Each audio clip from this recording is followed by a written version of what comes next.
welcome everybody to our panel on the rule of law and democratic backsliding. My name is Natasha Wunsch. I'm an assistant professor here at the School for Political Science and European Integration.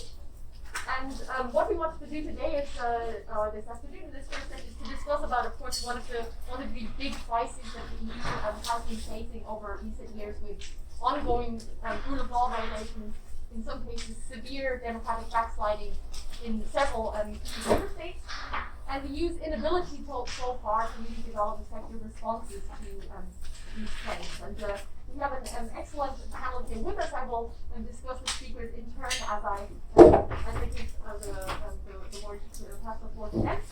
And what we want to speak about is, first of all, how has the EU addressed these issues, of course, to date, which tools the EU has at its disposal, so the limitations also of these tools, and what are the broader implications that the rule of law crisis has for European integration.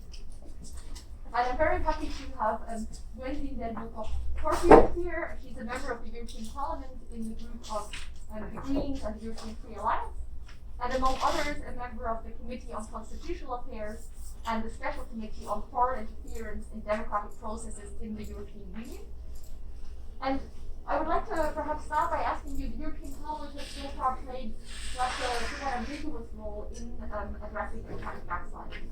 As a whole, the Parliament has recently launched criticism on several occasions, has also launched the Alpha procedure towards Hungary. But at the same time, the European People's Party became somewhat infamous around closing ranks behind Orban for a long time, until Fidesz finally withdrew of its own accord in May of this year. So could you tell us more about the dynamics of the EP's responses to rule of law violations and also the limitations that such actions might face? Okay. Hello. So indeed, I'm Gwendoline Delbos-Corfield.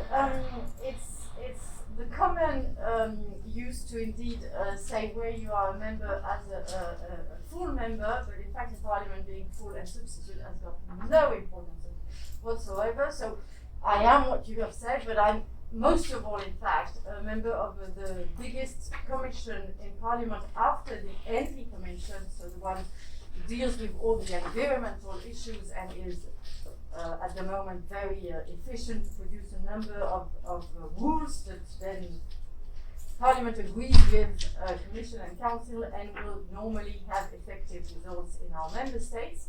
The second one is LIBE. This commission is about rights, democracy, justice, security, cooperation, and of course the huge challenge of Europe today, migration. It is the commission that has produced in the last years up to 80% of the legislative work of the Parliament at each year. And this is very revealing because indeed it says a lot about how rule of law has become a common concern, and we work hard on it. In this committee, I am the rapporteur of the Parliament on the situation of Hungary. Since 10 years, since a decade, the Parliament has been at the forefront, and I mean, I've got no responsibility in all of this because I only arrived in 2019, but for 10 years, the Parliament has been at the forefront of defending rights and values and liberties in these member states and trying to alert the two other institutions on the gravity that was happening in Hungary. And if in 2018 the Parliament used one of the tools that are in the treaties and in its competencies, indeed it triggered the Article 7 with a qualified majority, which was a very difficult thing to do, and was the first time, had never been tried before. It is not because the Parliament had a certain urge of being very strong and thinking the best of itself and all this. It is because of being so worried that after alerts, Commission and Council, with the tools that they had in hand, didn't effectively do anything. This is true for Hungary.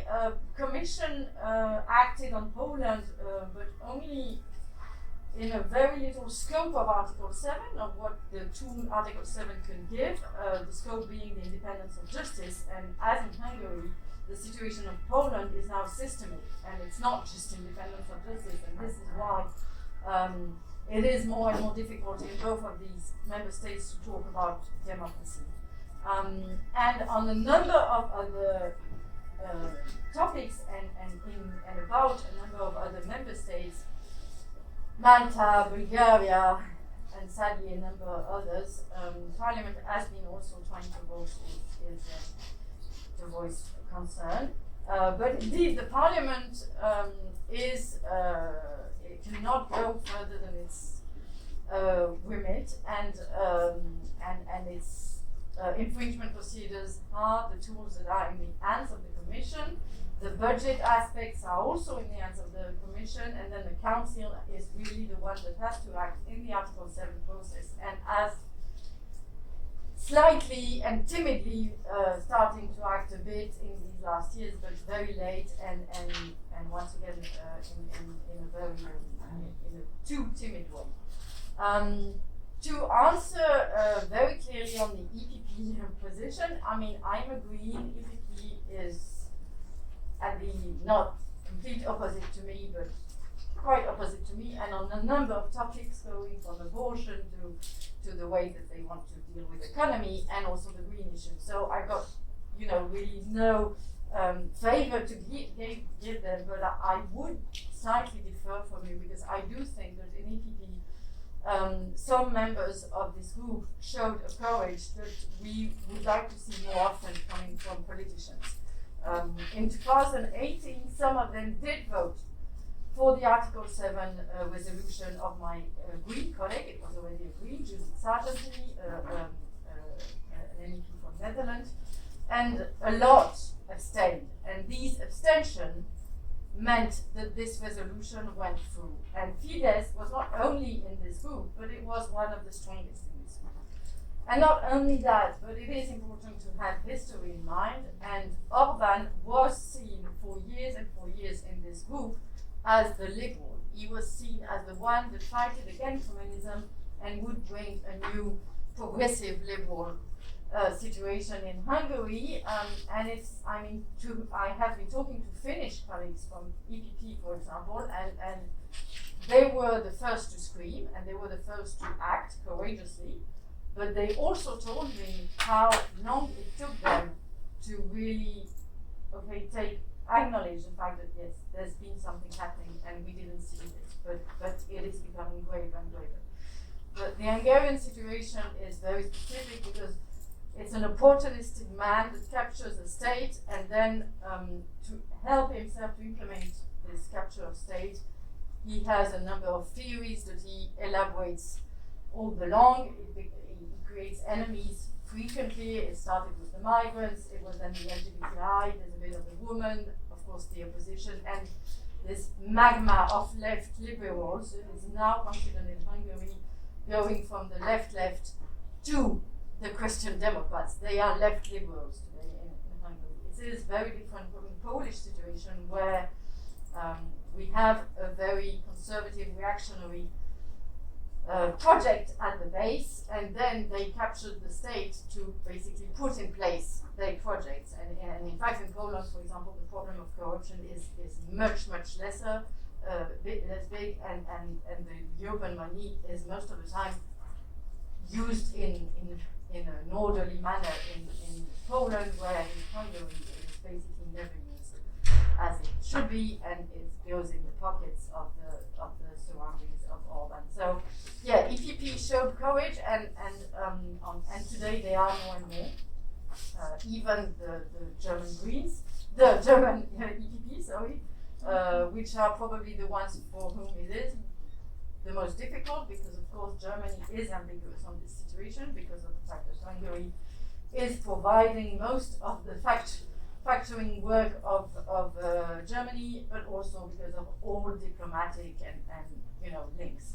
But even today, someone like Manfred Weber, who was for a long time the president of who is the president of this big group, is now very vocal. So the parliament, I think, has done its job honestly, and we still go on doing our job in a very, putting a lot of time and energy in this. We are a collective group, and you can find these people in all groups except for two, the two extreme right groups, but the 5 other groups, you have people coming from every background, every country, giving timeless time on this, with well-known figures, a Netherlands woman, once again, Sophie Inveld, with the probable next president of the parliament, a lot of women, Roberta Metsola, a Maltese woman, also very courageous on the Daphne Galizia, Caruana Face, and all of this, and we are trying our best. The thing is, the parliament hasn't got that much power, and then there's a moment where it's no more in hands. That is what is today being a huge problem, and I will finish on this and probably give details if you have questions.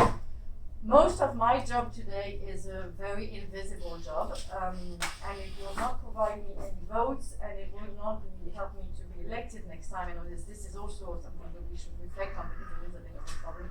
It's an invisible work with permanent representations in Brussels from all of these member states. Because what we will need at one moment is to have a 4/5 majority in this parliament, in this council.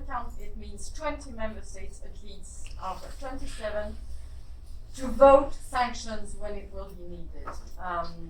We should have been doing that years ago, because maybe it's even too late, but still it's one of the goals I pursue.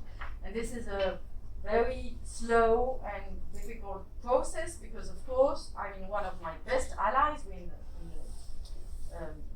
framework of the French presidency, one of my best allies is the French framework, honestly, in the work they do, in the way they analyze the situation, in the very big seriousness. But then politics come in. And then you need to have allies on fossil and nuclear at one moment against your usual allies, the rule of law friends, Netherlands, Sweden, Finland, and all this. And then that day, well, for a few days you become less vocal on Hungary, and for a few days that would not be a moment to put a vote, for example. At the moment, French presidency wouldn't be my best ally for a vote. This is real politics, but it is a bit, it's hugely problematic in most of our, and once again, I mean, the French permit in Brussels is one of the most solid ones. No doubt about it. It's not because of them, it's because at one moment you have political orders. And this is a bit the problem we're getting with this council. There's the unanimity problem, we all know that, but even further than the unanimity problem, we have the problems that too often pragmatism alliances on very economical stuff or things like that will mean that they won't all be in line when you need to say stop. This is hugely dangerous, and these will be my last words of this first intervention, because in April, if elections in Hungary bring back Orban in place, which is of course a real danger, all the oppositions managed to get one candidate. They are presenting one candidate. Believe me, in a country like France, this seems very exotic. So it's from the left to the extreme right, what was before the extreme right and has now become less extreme right than Orban. They all have one candidate, and they have a pretty good chance to win. But of course, how fair will be the elections? This is the great question. And then, if Orban comes back in April, we will have in the central of European Union something that is no more democracy, and we cannot play with the words anymore. It is no more democracy. Thank you very much. So, it was, I think, a very broad, very nice panorama of the institutional dynamics and also of the possible future and prospects for backsliding. If not a very optimistic one. Sorry. I would like to turn next to Petr Kratochvíl, who's a senior researcher at the Center for European Politics and a professor of international studies at Charles University, Center for European Politics of the Institute of International Studies in Prague. And so I wanted to kind of shift sides, if I may, and in the sense that one of the blockages, the key blockages of Article 7 at the moment is, of course, that we have not one but two member states that are concerned. And we heard David Zach before speaking about this, the different clubs within the European Union, and that some of these clubs are not quite as desirable, perhaps, as some of the others that he mentioned explicitly, the Visegrad 4. And so I wanted to hear how reasonable you find such fears regarding the renewed East-West divide on democracy, different conceptions of democracy to be, and how much of a risk and a threat is that actually to the European project? Well, thank you very much, Natasha. Good afternoon, everybody. I'm happy to be here, even though I'm afraid to say that I'll continue in a similarly pessimistic. So hopefully the other speakers will bring up something more, cheery. But frankly, I had to start by saying that when I prepared for this meeting and I went through the recent documents produced by the European Court of Justice, by the recent speech, State of the Union by Ursula von der Leyen, President of the Commission, and then when you read there very explicitly when she says that there is a constitutional court in a member state of the European Union that is illegitimate and unconstitutional. I mean, if anybody told me that 10 years ago, I would say that's impossible. That cannot happen with a member state of the European Union. So frankly, we are a bit like the boiled frog in the famous example, that we somehow, step by step, are facing a situation which we would have believed impossible 10 years ago. So, and this is kind of background of my thinking about the rise of liberalism in the EU, and I want to connect my answer to your question with this general background in 3 short points. The first point is that, in fact, goes very much hand in hand with what you described. I very often have the feeling when I speak, especially when I speak to journalists from Western Europe, that they tend to ask me these questions about what is this Visegrad populism about? And my simple answer is there is no Visegrad populism. I'm not downplaying the situation, but what I'm saying is that we have very different cases, domestically, of course, some interrelated, but different cases, and we have at least 2 ideal types, and I very much concur with what you said. The 2 extreme cases are the Hungarian, the 2 infamous ones. The Hungarian, which is primarily about state capture, state monopolies, corruption, and European subsidies, which are, as an afterthought, legitimized by an artificially produced ideology that does not have deep resonance, or did not have deep resonance. If you look at the opinion polls 10 years, 15 years ago, what the views of the LGBT, for instance, problematic was in Poland and in Hungary, you would find a huge difference in much more liberal attitudes in Hungary. And of course, Prime Minister Orbán being liberal, that was not a mistake, because he used to be liberal in the past.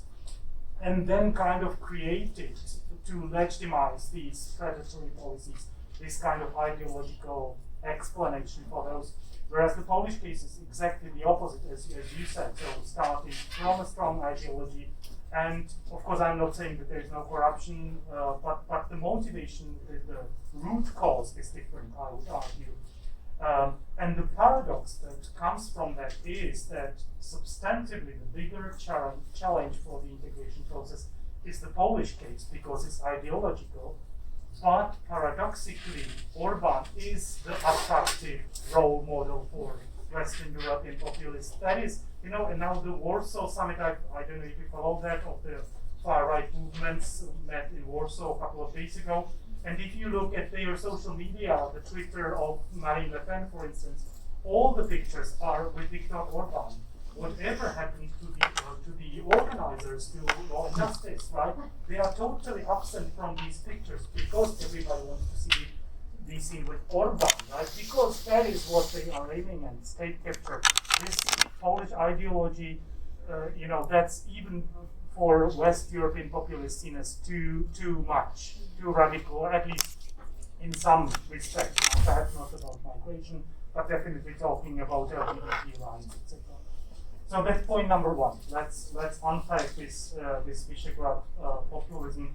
Point number two is, I think, related to this one, that somehow we tend to believe that the problem is contained regionally, that somehow it's there, and we can talk about us versus them and saying, well, whatever is happening in the post-communist part of Europe, you know, an expression I really like, as you can guess. But in fact, I think if we rephrase the question, that for me the difference really lies in the fact that what usually the situation in the party systems in Western European EU member states is that you have a far-right party on the fringe becoming stronger in some countries like in France, but it's a far-right party.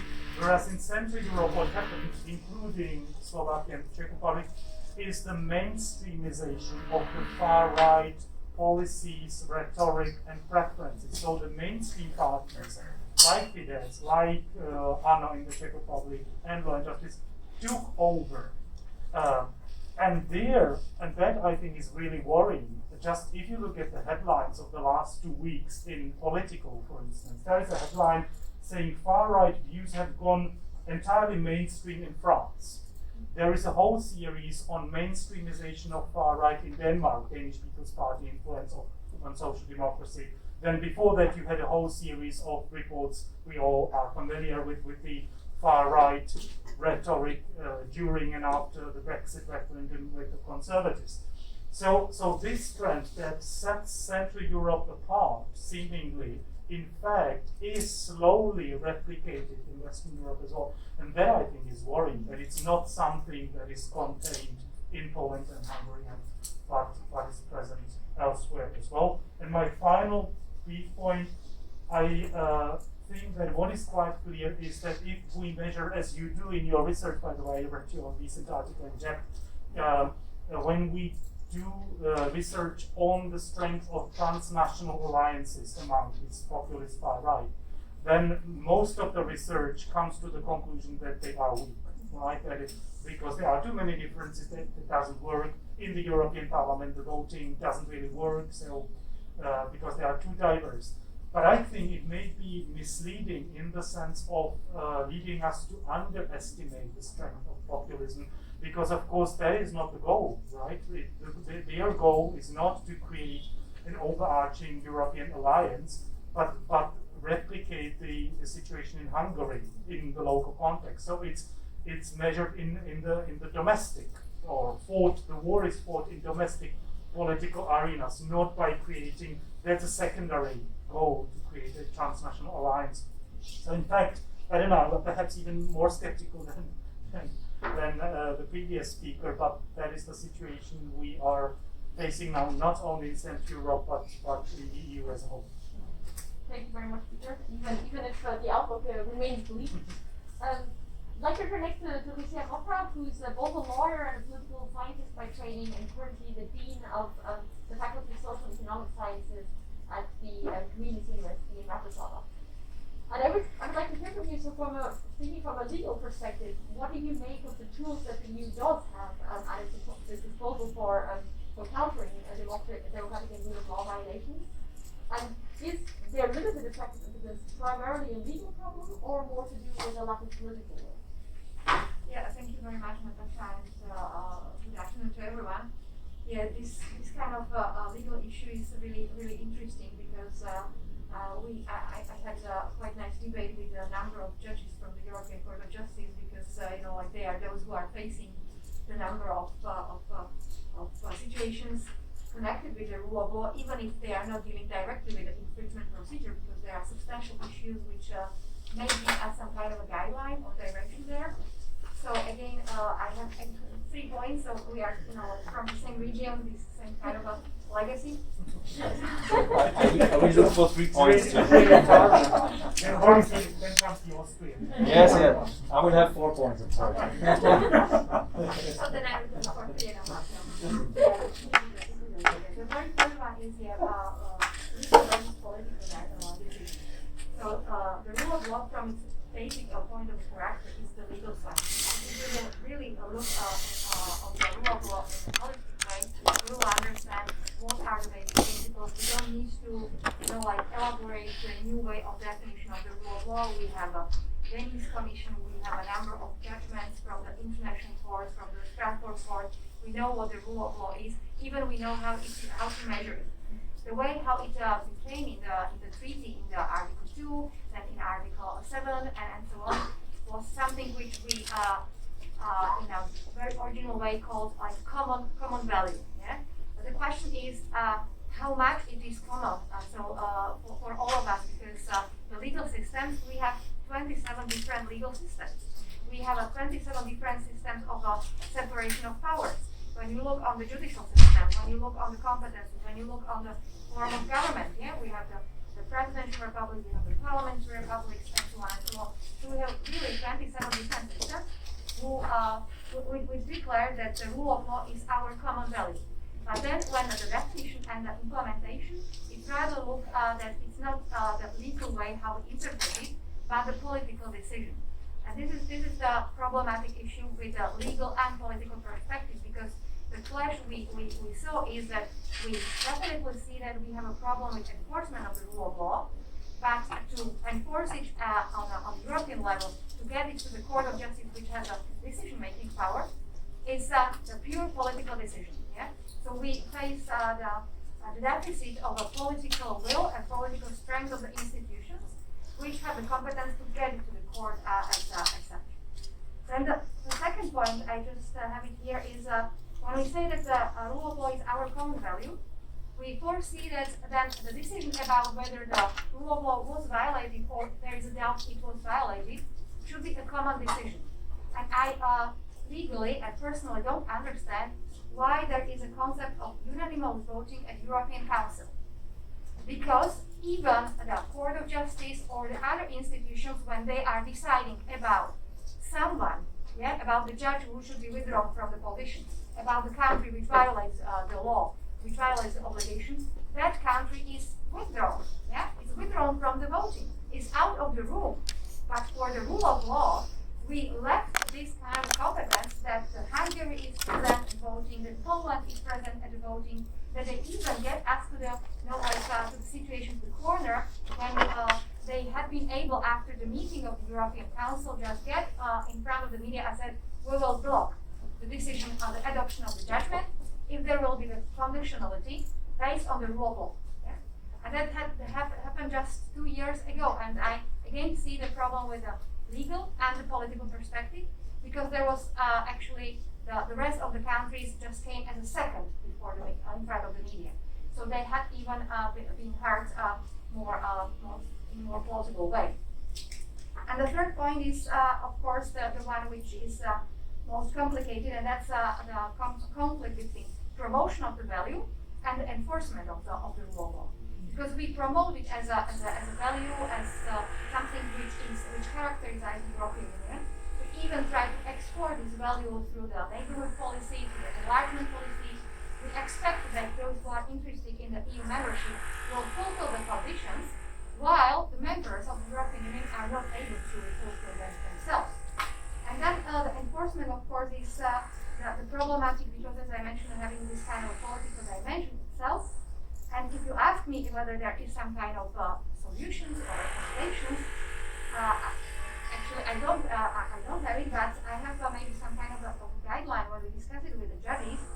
And that's the question that if the political institutions, even the Commission or like the Council or the European Parliament, doesn't have sufficient power to say it publicly, the European Court of Justice is dealing with a number of proposals and applications connected with the interpretation of the EU law, and they already in some, not in a formal judgment, but in some form of a general attorney opinion, states that even the question which is coming from the judges, from Polish judges, which had been appointed according to the national law, which is contrary to the European law, which violates the rule of law principle, cannot send a question, cannot send an application to the European Court of Justice.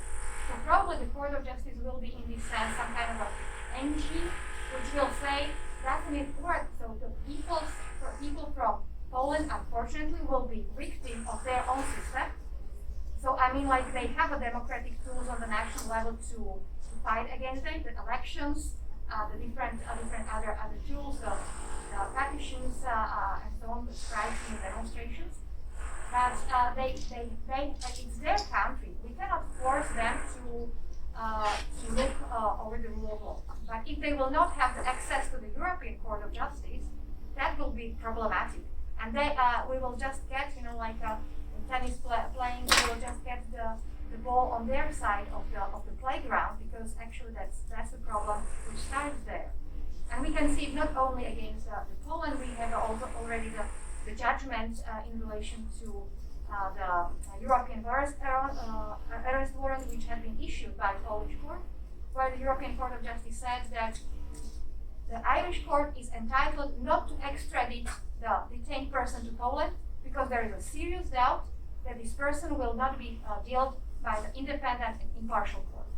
So we know, and I can see it like a step by step from smaller judgments dealing with the European arrest warrant, dealing with the problems of the impartial and independent judicial proceeding, that maybe the Court of Justice will be that one which has this legal power to say and to interpret. Also, the Commission will still be stuck in this unanimous voting, and we have to really next time consider how much we should rely and make the equality sign between common value, common decision. Because in this sense, it doesn't make, or it doesn't work. Thank you very much, Lucia. I'd like to turn now, last but not least, to Austria, or to Paul Schmidt, for the Secretary General of the Austrian Society for European Politics. And Austria, of course, was perhaps ironically the first country to actually be subjected to these mechanisms back in 2000 when Jörg Haider joined the government. But also in the face of public backlash, the 14 other member states quickly reverted and kind of withdrew on the sanctions they imposed. And 2 decades later, we seem to be at a very similar point where the EU has still not developed an adequate toolbox to address democratic backsliding effectively. And so one of the latest initiatives has been this rule of law conditionality for funding. And I would like to hear you on whether you think this may be a way to overcome what has become a deadlock for the Article 7 procedure towards Poland and Hungary. You're welcome to develop 3.5 to 4 alternative points on top. Okay, I will start with point number 3. Now, thank you for the invitation. Let's see what I can add to what has been said already, because so many things have already been said. I agree, of course, with the fact that the Polish and the Hungarian case are different, and they have to be analyzed differently. Poland in particular, when it comes to the issue of independence of the judicial system, or accepting or not accepting in the Polish case the primacy of EU law. And I think that's a crucial issue, because Lucia also touched upon enforcement. And when we talk about enforcement of court decisions, and we know that there has been a decision on 2 fines imposed on Poland. In fact, we come to a dead end here, because you cannot execute this, you cannot force Poland to pay this fine. And it seems as if sometimes the European Union, when it comes to this dead end, is made out of member states that don't want to remember what they decided themselves. So in the end, it's a voluntary club. You have decided to cooperate together based on a system of common rules, which are all of a sudden interpreted differently, it seems, and which some countries do not stick to anymore. And this is the crucial issue where we have to find a solution to this. The legal way is important, but I agree, in the end it's a question of political will. And Petr has pointed to the moment politics comes in. And I remember a similar discussion just a week ago in Luxembourg, where one foreign minister said that we have to be very careful about political bargaining when it comes to the rule of law, because there have been intentions to use this tensions at the Belarus-Polish border, where no media was let in, no NGOs, no international organizations to help, to use this as a bargaining chip for the rule of law. And I think there we have to be very careful. There can be no compromises, because if you compromise here on the rule of law, in fact, you endanger the very existence and the very basis of European integration. And the Hungarian case, as the Honourable Member of Parliament said, of course, is an issue of state capture, which goes even further than the election which we're going to see. Because even if Orban would lose those elections, he has created a system where even if you have a new government, he and his people and his team will still be in charge. And crucial positions within the Republic of Hungary will be in the hands of the group of Mr. Orban, and they can only be removed by a 2/3 majority.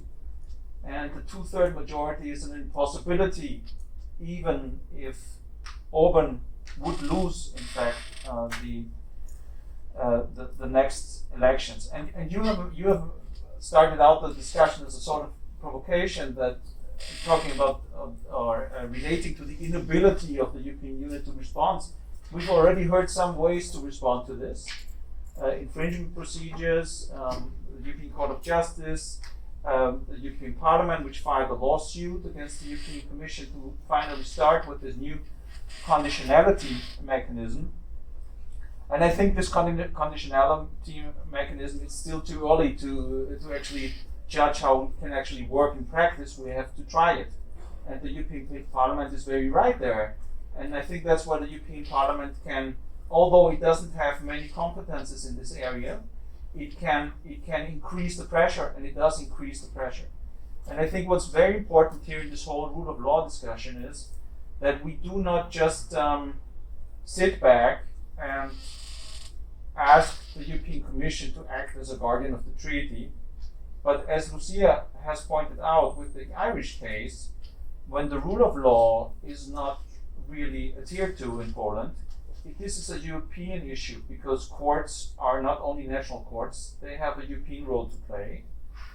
Thus, European member states and European governments are well advised, I would say, to openly in public support the European Commission with all the action. Otherwise, you cannot build up the political power, the political pressure, which is actually needed to change something here. And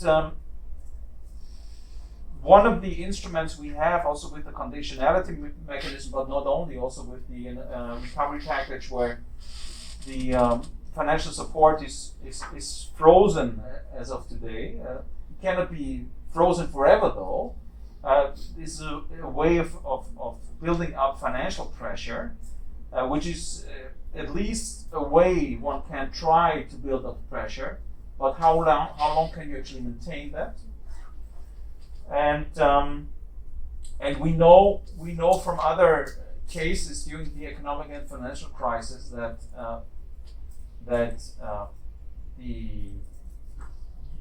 you cannot, sanctions are a means to change action, but they're not always successful. In very few cases they're successful. So we have to find other means to make sure that countries actually adhere to what they signed up to. And that's where we are at the moment. And I also agree with the statement that this is a fight which has to be fought not only on the European level, but on a national level. The European Union actually has limited leverage to influence this development in a national level. What it can do is put brakes and put limits to the European impact it may have. But one thing that the European Commission, for example, just supported, which I think is a good thing, is the build-up of a European media agency, joint media agency newsroom in Brussels, which is good if you want to fight fake news, in fact. That doesn't mean Yeah, I think also the European institutions have to be very careful that we're not getting into a situation where this is going to be streamlined information on European developments. No one really wants that. This is not the intention, but at least have an information which is based on facts, which can be delivered to the different publics which we have. And I think, if I may, on a footnote, that is also something with our very limited resources that we are trying also in the framework of TEPSA, where we have all together with so many of you, so many who have contributed with their articles, build up a book which will be published soon on the issue of European solidarity and how it is perceived. I think when you look at this book and you look at the different ways that solidarity is perceived and the different elements that actually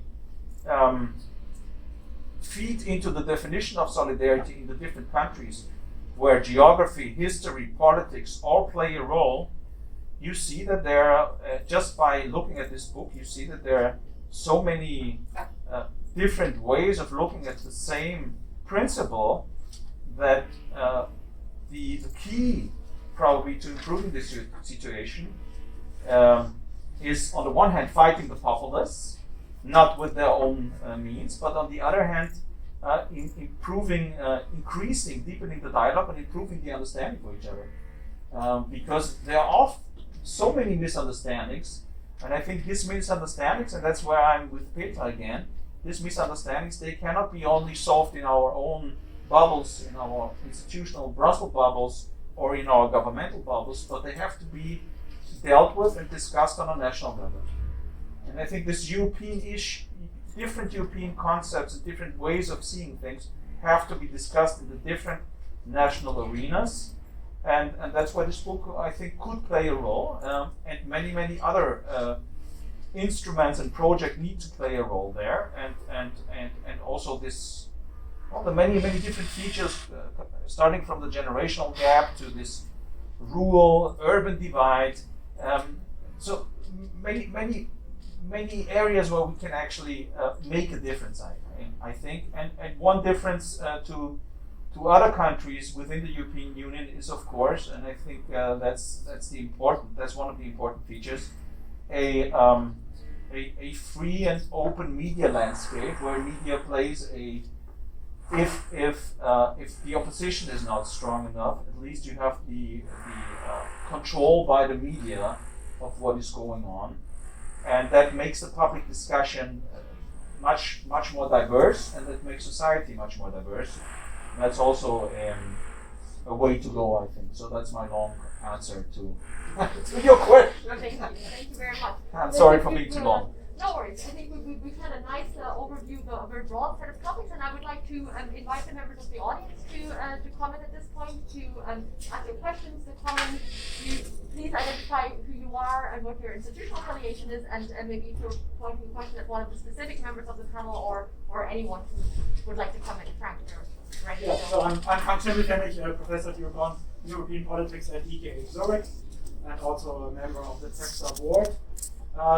I think I want to put a slightly more optimistic spin on what you said. I mean, I think first of all, the best bet in all of this is still domestic elections, and actually domestic elections recently haven't really gone well for right-wing populists all across Europe. I mean, I think this huge surge that we've witnessed even a few years ago has actually been stopped, and in some countries reversed. So I mean, it's if you look at the overall political picture, I think things aren't really going in the populist directions as an overall trend. Yeah, even though there might be reversals, of course, but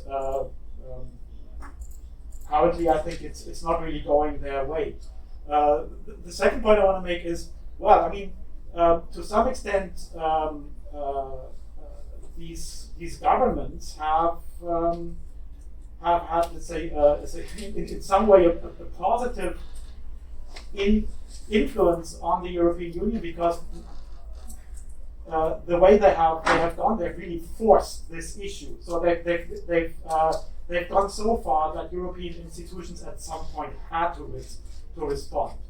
And here I'm not placing my hopes on the governments, but what we've seen in the European Parliament, what we've seen with the European Court of Justice, that has been really inventive in finding ways to tackle these issues. I think this has really mobilized those European institutions, let's say, that are most independent of these governments to do something. And I think what I would interpret as creating some kind of cordon sanitaire, even if you cannot remove these governments, at least the European Union has to make sure that they are slightly put in a position of pariahs and second-class members. And I think it is going in that direction.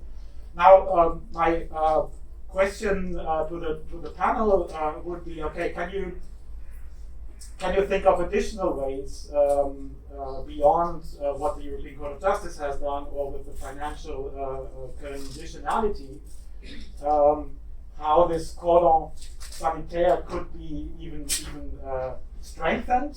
And the second point would be: okay, what would be your concerns? How actually these governments could retaliate? Because I think the EU is still vulnerable in all of those issues where you need a unanimous vote.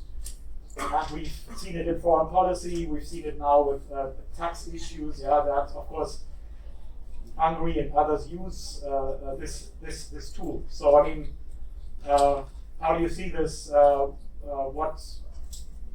What could the European Union do to even further isolate these members? Thank you. Who would like to react to this proposal?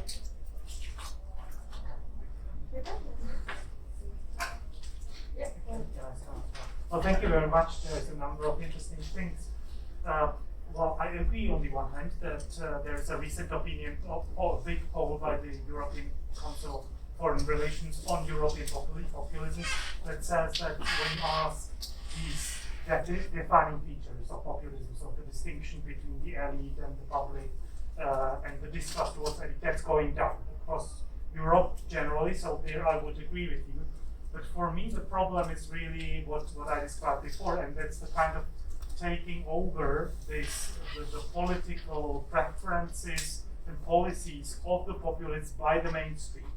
And then it might be that the populist agenda or populist positions as defined by political scientists is disappearing, but the political preferences and positions are perpetuated by the so-called mainstream parties. And I have a number of examples. I mean, the recent election in the Czech Republic that has been celebrated as a defeat of the populist leader. In fact, if you look at the positions of the new government, it's more democratic, whatever that means. But on the EU, on the euro, on the migration, they simply perpetuate the same.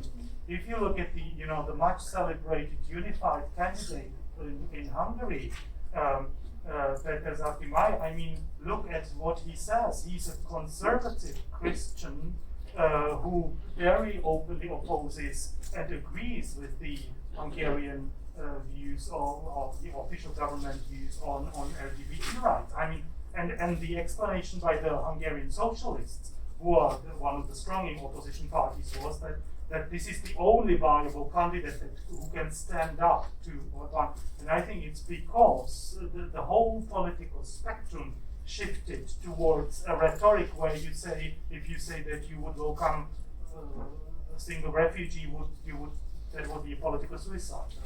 So I'm a bit skeptical there as well, even though I understand the reasoning. On my final point, the second-class membership. There has been a recent discussion about the democracy summit by the United States. Everybody invited, 100 countries. The only one not invited from among the 27 is Hungary, right? And the reaction, as I have heard from my friends in Hungary, was that they all told me that is exactly what Orbán wants before the election, because it confirms the narrative that everybody is against us, including the United States. So then, of course, there are the elections, right? So that might be the turning point. But in terms of isolating those, or if you listen to Morawiecki in the European Parliament, I mean the rhetoric when he was talking about a war with Poland will use whatever means necessary to get our money, as he said. I mean, I was thinking, is he talking about bombarding Brussels, or what is that, right? So they have gone so far that short of losing in the election, I don't see any weaker, softer measures being effective. Yeah. First point is, once again, in the framework of the French presidency, I think that the debate is really not exactly the same in Germany, Austria, and a number of other countries on that side, and the France and the south. I think we still have a big problem in our countries thinking that basically what is after the Danube is a bit the barbaric people. We are very in links with our old colonies, very proud of this, Francophone and all this. All of these people and when I started working on, that's also why I was so eager to take that fight, that it would be a French person for once, not leaving it, because it would have been so easy to leave it. All of my Green colleagues basically wanted, German Green colleagues wanted to have it, the Netherlands people and all this. The French don't even really know what are these countries, where they are on the map and all this. And one of my huge work, and that's also why I was happy when you just talked after me saying, be careful, it's a captured state on this. You cannot imagine the number of times where I am told, yes, but they want it. And they elected it, and they reinforce every time, they confirm their vote, these people are not like that, they want it. And I just say, you have no idea what the Hungarians today want, because the landscape, media pluralism and all this is so incredible, and nobody knows what it is. But the polls are very telling. When polls are done, even in Hungary, but also even in Poland, the number Polish people are not homophobic, no more than another member state. When polls are made on a number of, there were all the big demonstration about Europe and all this, but there's one that is for me very important, is a poll that was made at the time when the discussion was on conditionality mechanism. The Hungarian were asked by this European poll thing, would you understand the fact that you do not receive any money because your country does not apply the rule of law and the values of Europe? And the Hungarian positively said yes. They didn't say, no, give us the money and all this. So I think, I think that there is, so really it shouldn't be said that the population like that, it shouldn't be said that it's a mainstream thing that will last for ages. People are fighting everywhere in two different, very, very different ways. This is also very striking between Poland and Hungary. The self-censorship in Hungary is frightening, it's terrifying, it takes out the breath. Seeing all these people never say what they are living through. The Polish are so much fighters, and they come to Strasbourg, they come to Brussels, the judges, the lawyers, opposition people, they are there all the time. In Hungary, there's a real problem of self-censorship, but yes, you can have hope on the population, and Slovakia, and it was a SND government at the time, it was not a conservative government, has changed, and now the relationship with the government of Slovakia is completely different. It has changed dynamics in the council. Of course, the last elections in all of the capitals of these countries is also very telling, saying a lot also on this huge problem that is no more, I think, east and west, but probably much more urban population and non-urban population problem that we know very well in France. All of this to say that yes, I have hope in the population, and I have hope on on a European way of living that we can share, all of us. My fight today is really that we are going to leave things happen because of no political will, and we need this political will. I think that it's a bit sad that I'm going to be a bit bold, but I think it's a bit sad that Merkel didn't finish her term doing something about this. I think it was a good moment for her. She was leaving. She had no more anything to lose. We don't share the way of doing it very clearly, but I think we need someone to speak very loudly, because if not, no, I'm not sure what happened. If, on the specific case of Hungary, if Orban does not win in April, even if I have all the same concern about this one, he has one quality, is that what I hear is that really on corruption he is very, very clear. He is someone who does not steal the money. It can change, of course, but so this candidate, if he wins, then I see a way forward, because what is very problematic in the Hungarian situation, you pointed out it, is the second state. Tomorrow, the opposition in Hungary is not that much concerned that they will not win. They have great hopes of winning. They think that they can do it. They do not know what to do the day after. This is their big question. Their big question is, do we just consider that what happened for 2 years was a coup d'etat? Using the pandemic, using the emergency situation to do things that shouldn't have been said, and we just say all of this does not exist and we go back. Because indeed they will never have the 2/3 majority, because of course they will not in all the constituency manage. Or do we slowly come back on everything for 3 years, and during that time Orban goes on having the money because of all this foundation that he created, Orban Foundation, and all these people that he placed in things. They are all resigning one after the other. In these next months you will see all of these people resigning, so that someone comes in for 9 years, 6 years, 8 years in all of these structures that he has created every day. So there we have a path that's clear for action, because that's why I need hearings in the council, third hearings. Very, very unhappy that we're having a state of play with the Slovenian presidency, pushing the French to have a third session of hearings. Very difficult to get, but I do hope. And then recommendation. And these recommendations would be the tool that the opposition can use to say, hey, we have to come back on everything that was done because we're not in the European. And we would be very hard on the recommendation.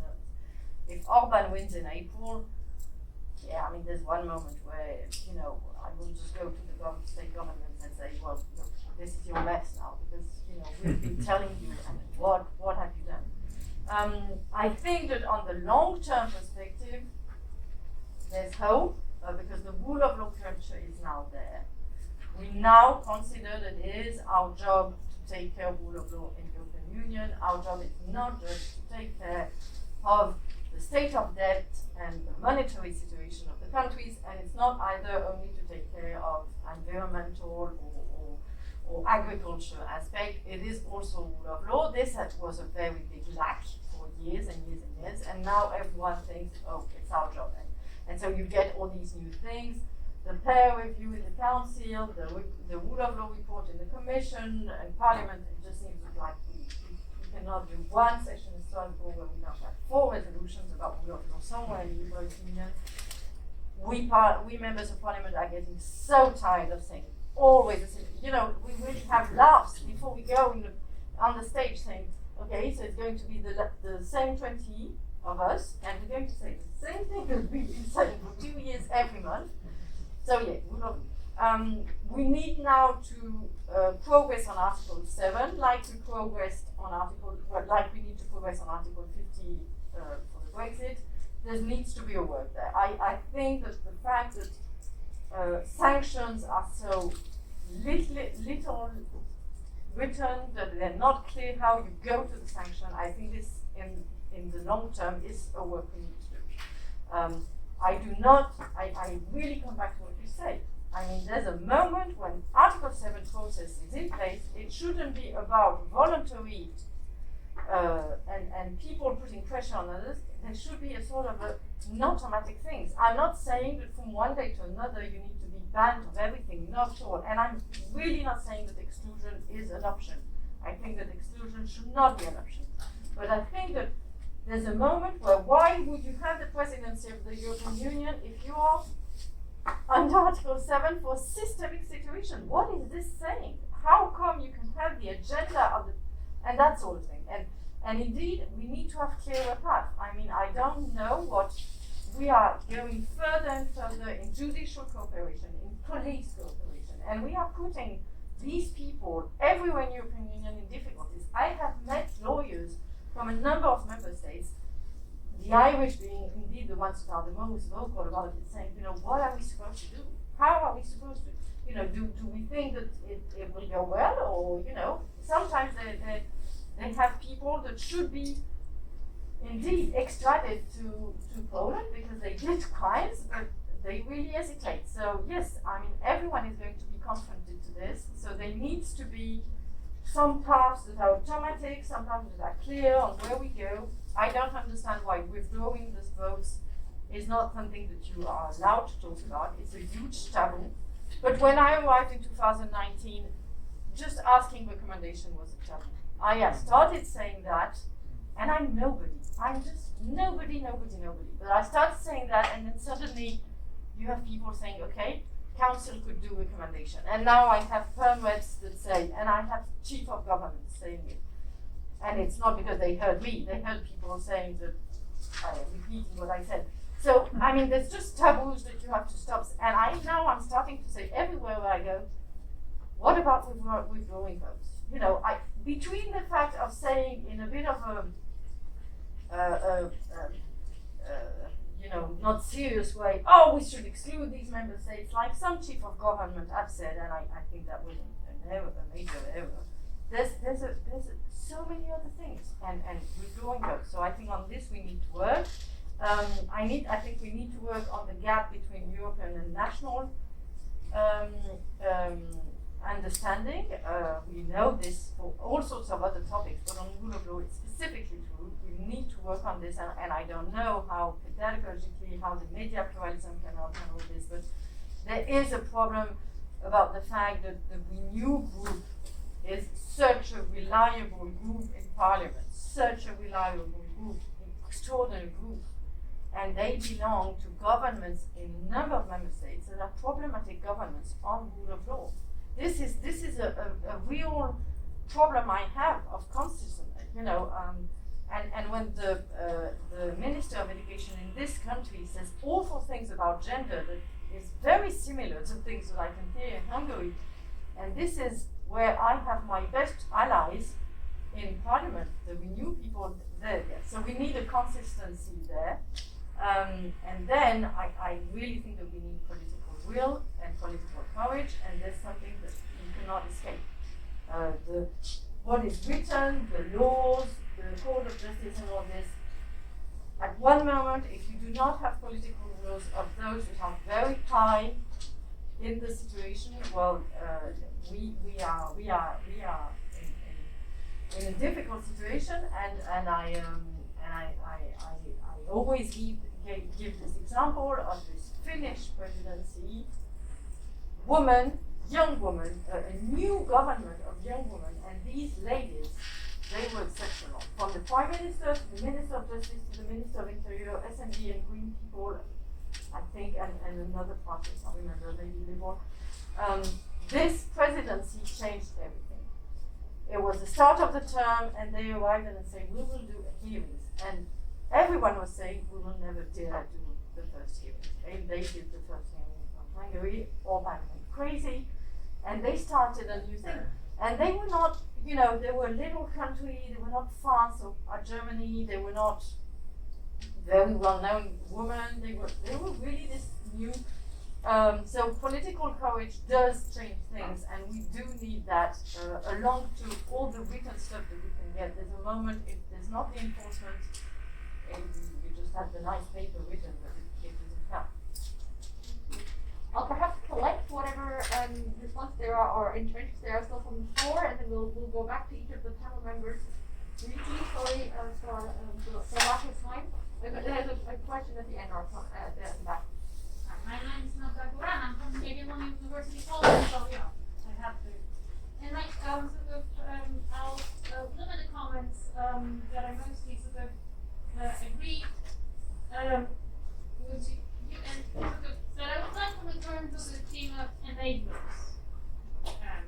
that I think was raised in the initial set of comments.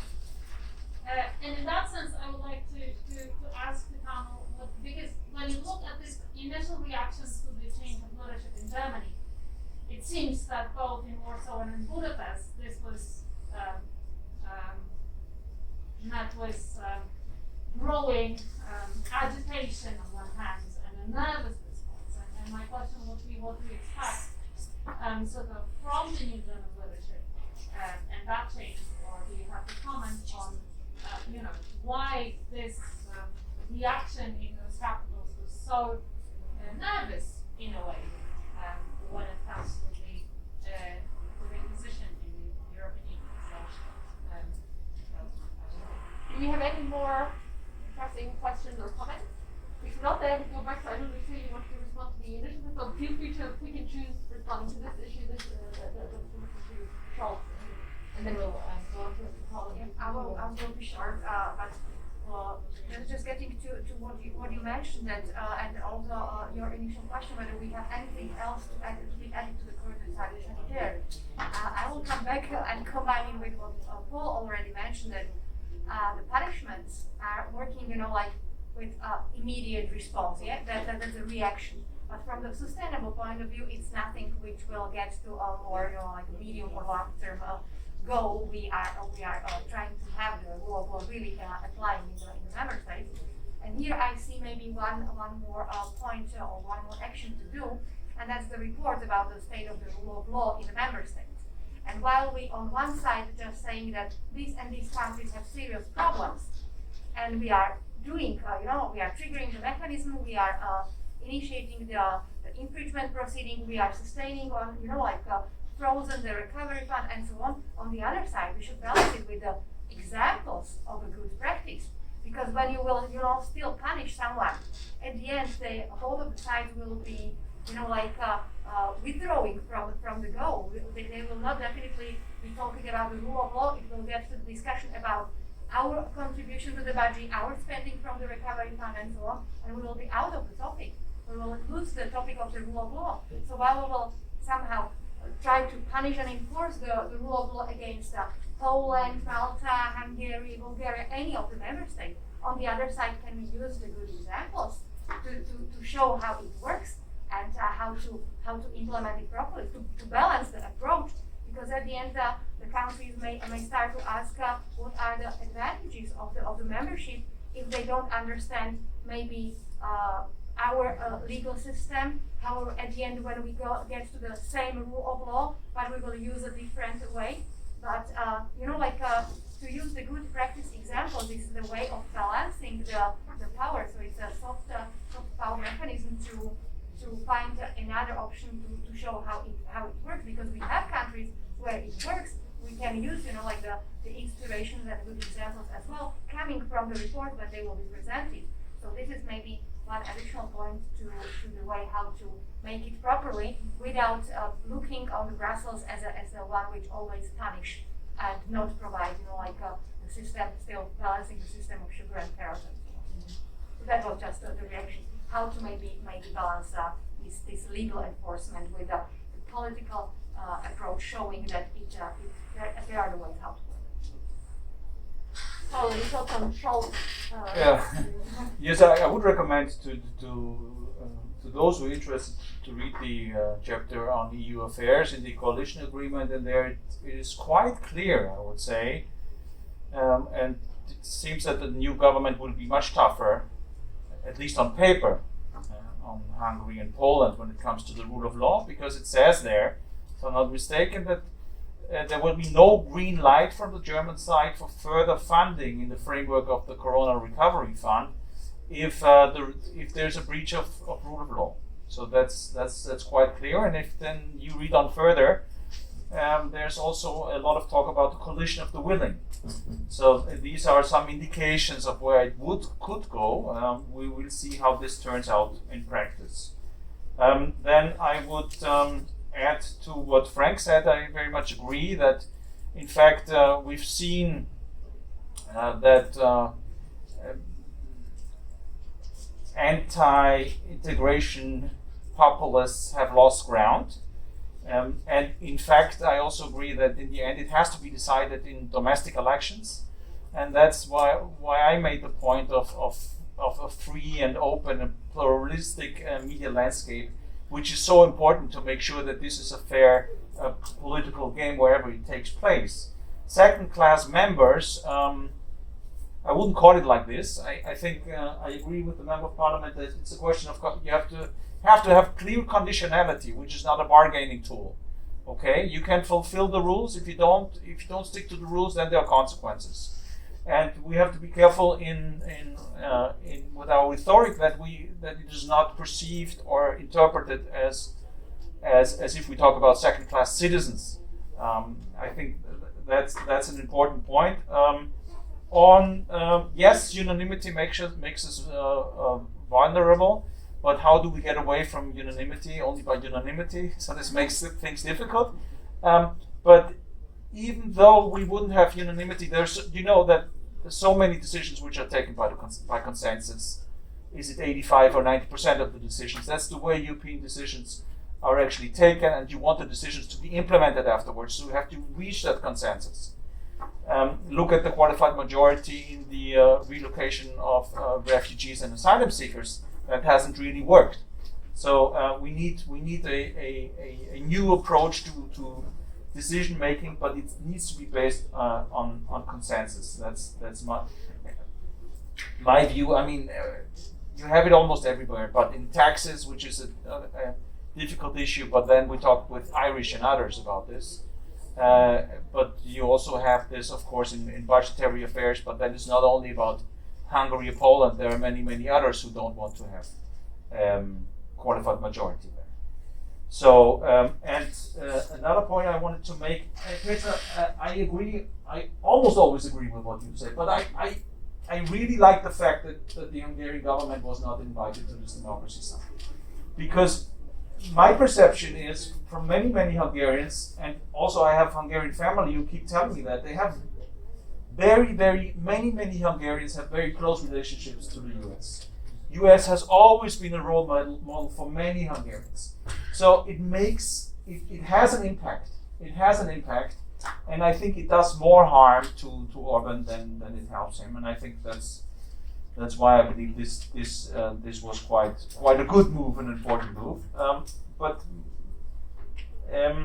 media landscape and discussions at home and fact-based domestic discourse, and I think you cannot separate the domestic political arena from the European political arena. So we have to think about ways of using also our network to get into that discussion. That's a nice closing word, because I'm afraid we do need to free the room Yes. for the next panel coming in. If anyone wanting to join one of the ones that's 5 minutes from now. So thank you very much. I think it was very